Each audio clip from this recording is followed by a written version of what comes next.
Yaa'iin torbaffaa abbootii seeraa manneen murtii magaalaa Adaamaa taa'ame.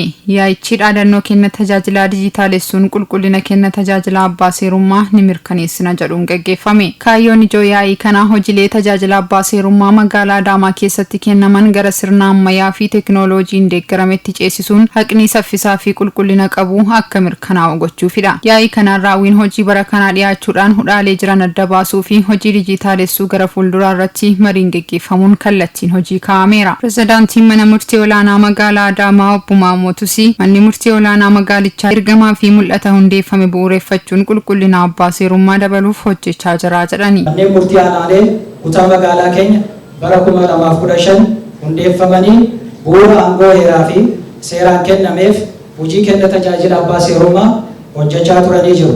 Ammas hojjechaa jiru.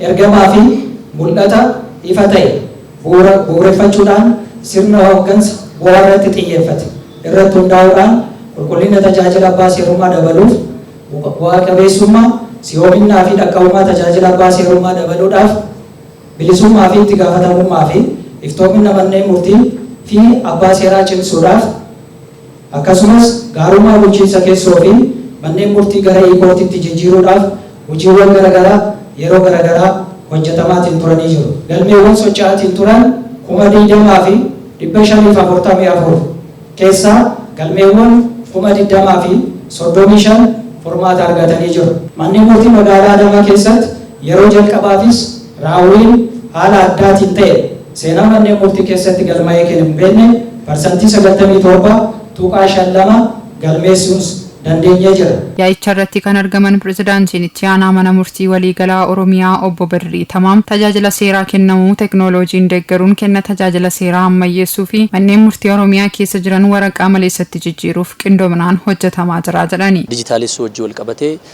karoorri keenya bara 2022tti manneen murtii Oromiyaa gara waraqaa maleessaatti jijjiiruudha.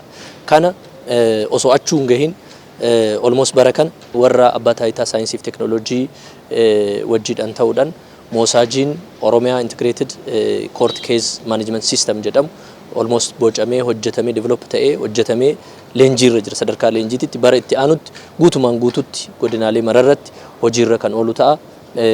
Kana qofaa miti sadarkaa gandaatitti namni tajaajila argataa jira viidiyoo konferansiidhaan e-faayilingiidhaan wiirtuudhaan gara 400 ta'an gara manneen gandoota 4,000 of jalatti qabatan irratti kennaatiin kan jiru ta'uudha. Saganticha irratti abbootii seeraa fi manneen murtii magaalichaa raawwii hojii gaarii galmeessaniif beekamtiin kennameera. Keessummoonni yaa'ii kana irratti hirmaatan hojii kenna tajaajila abbaa seerummaa teekinooloojiin deeggaramee fi gamoo mana murtii olaanaa magaalaa Adaamaa daawwataniiru.